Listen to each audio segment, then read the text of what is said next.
mes chers amis. Ça fait longtemps que nous ne sommes pas vus pour regarder un très bon film qui fait honneur au 7e art. Merci d'être là. Bah merci de nous avoir invités dans tes nouveaux locaux. Mais quel film nous allons voir? Le film que nous allons voir aujourd'hui est un film qui date de 1997. Ce film, ce titre est éponyme de ce qu'on peut retrouver dans mon slip. Waouh. Godzilla, Arthur et les mineurs. Deep Impact.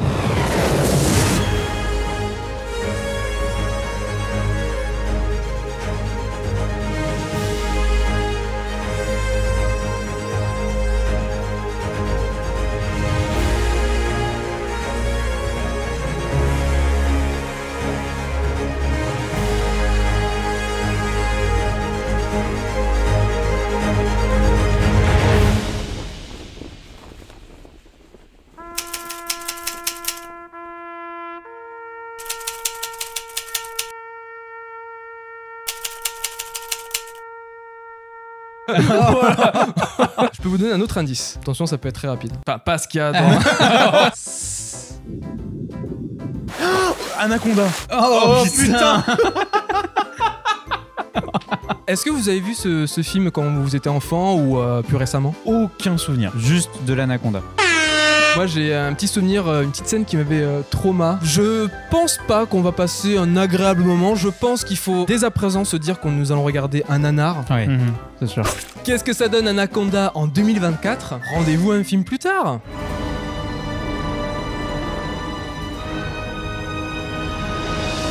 Aziz, lumière!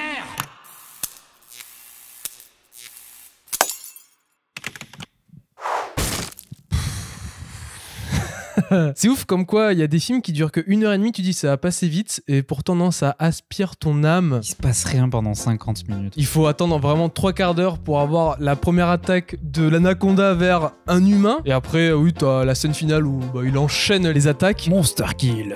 Est-ce qu'il y a des serpents dans votre film de serpents? Comment résumer ce film? Du coup, nous retrouvons déjà un formidable casting. Jennifer Lopez, Ice Cube, John Voight, du coup, qui joue le papa de Tomb Raider avec Angelina Jolie. Avec un rôle mémorable. Oh, ce regard. Et aussi, évidemment, Owen Wilson. Est-ce que c'est moi ou est-ce que c'est la jungle qui excite à ce point-là? Non, parce que je n'ai qu'une seule chose en tête depuis que nous sommes partis. T'es un malade, Bernard. Un malade. Et je pensais qu'on allait le voir un peu plus souvent, Machete. Danny Trejo. Qu'on voit juste les 5 premières minutes du film. Après, c'est ciao. Très étrange de voir quand même un Machete sans moustache. moustache. Le film s'ouvre avec une musique. De porno.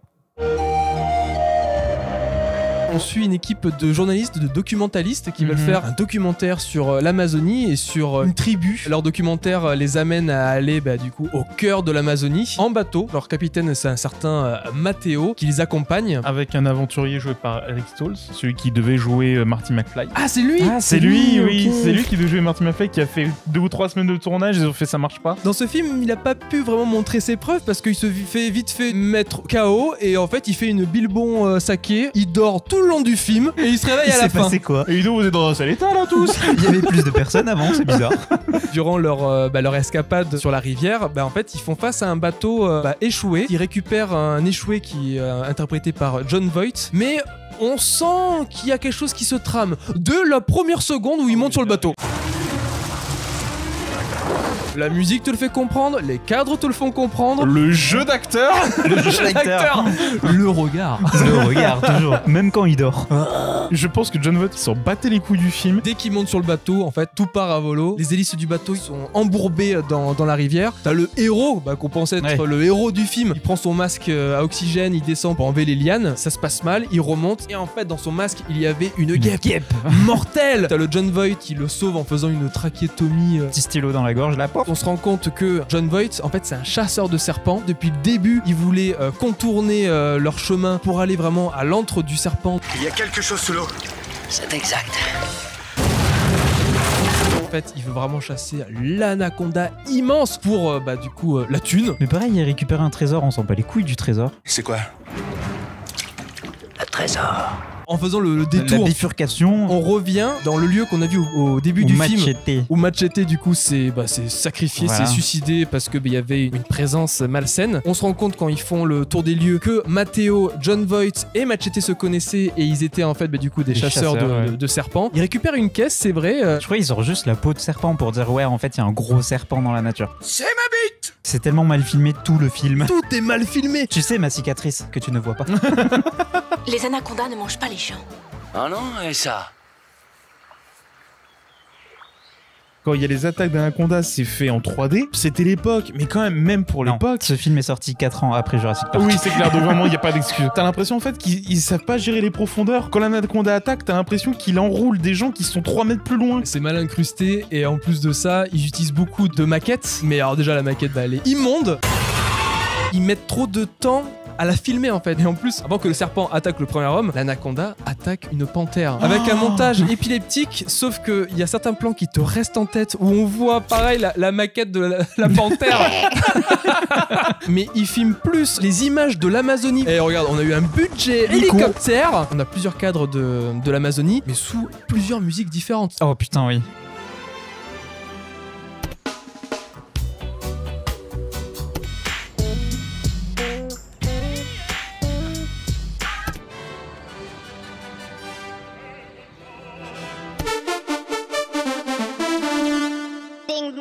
Ça peut être peut-être à l'image de l'équipe qui est totalement différente et éclectique en termes de personnages. Au fur et à mesure de l'épopée de cette équipe, le John Voight en fait montre son véritable visage et il leur fait comprendre non, moi je veux vraiment récupérer ce serpent. Il devient de plus en plus menaçant. Il fait équipe avec Owen Wilson. On sait pas pourquoi. Pour l'argent. Si on le ramène vivant, je dirais $1 million, Gary.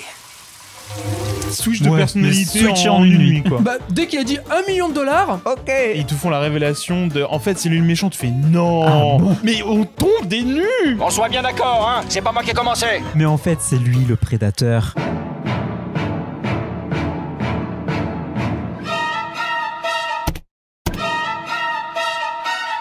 On aurait pu vraiment faire un truc un peu comme dans Alien. Tu sais pas que l'androïde, il est un peu méchant quand même dans le truc. Ils auraient pu cacher le truc que dans l'équipe, t'en as un qui veut vraiment choper le serpent, mais tu sais pas qui. Et là, tu peux créer un peu du suspense. Mais là, dès le début, tu sais dès que le c'est premier lui. plan, dès la première seconde où la caméra se pose sur lui. Tu vois que c'est un enfoiré. À la amazonienne! Mais en fait, le véritable méchant, c'est qui? C'est l'anaconda, c'est l'homme. L'anaconda, il est juste dans son habitat, écosystème, dans son tranquille. habitat, et Mais c'est ouais. juste le méchant, les humains qui veulent le choper. On l'oublie à un moment donné, même durant le film. Vous avez votre pote qui doit aller à l'hôpital. Hein. À la fin du film, en plus, il réussit à survivre, faire le barreau d'honneur pour les sauver du méchant. La fléchette! Ils en butent 3 à la fin. On va le faire exploser, on va lui tirer dans la tête, on va tout faire. Tu vois les serpents c'est ciao. C'est dur d'en parler en vrai. C'est pas comme d'autres films. Bah déjà, c'est simple. C'est des humains contre un méchant, un monstre. On est vraiment sur des personnages clichés. On s'y attendait. Ouais. Même en termes de personnages, on s'y attend. T'as la fille pas trop intelligente qui finalement se fait buter. T'as le black qui se fait pas buter, Ouais. mais par contre, il s'en prend mais plein la Oh, il se gueule. fait bully.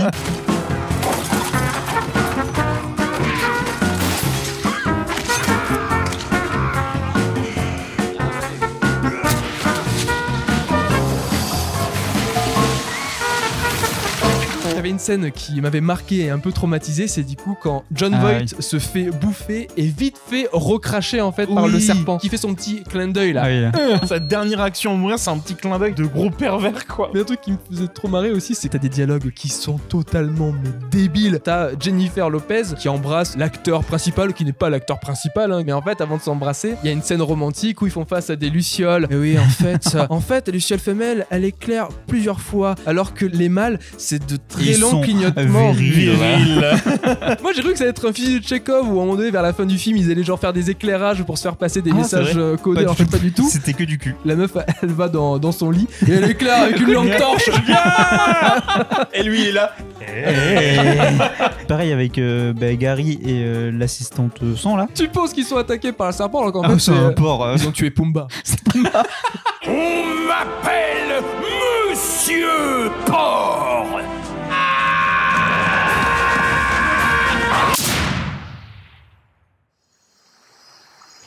La viande pour une semaine. En plus, cette scène mais aussi qui est nulle. Quand t'as le mec là qui est sur la cascade, plan Jurassic Park 2, t'as le monstre qui vient à travers la cascade et lui, bah du coup, il fuit, il saute, mais sauf que dans le saut, il y a le serpent. Mais quelle vitesse! Il te le bouffe en plein vol et il meurt. En parlant cascade, François a vu un truc.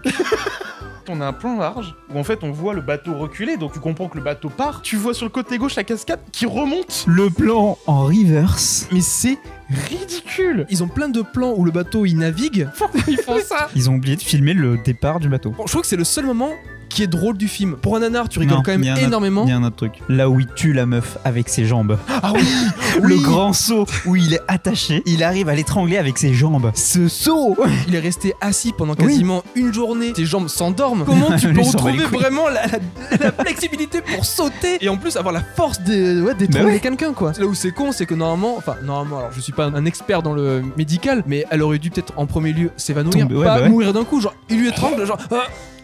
Morte. Faut mettre en avant le fait que au moins le film a été assez intelligent à un moment. C'est que John Voight se retrouve tout seul. Owen Wilson qui était de son côté n'est plus là. Il est mort et en plus on le voit vraiment dans le corps.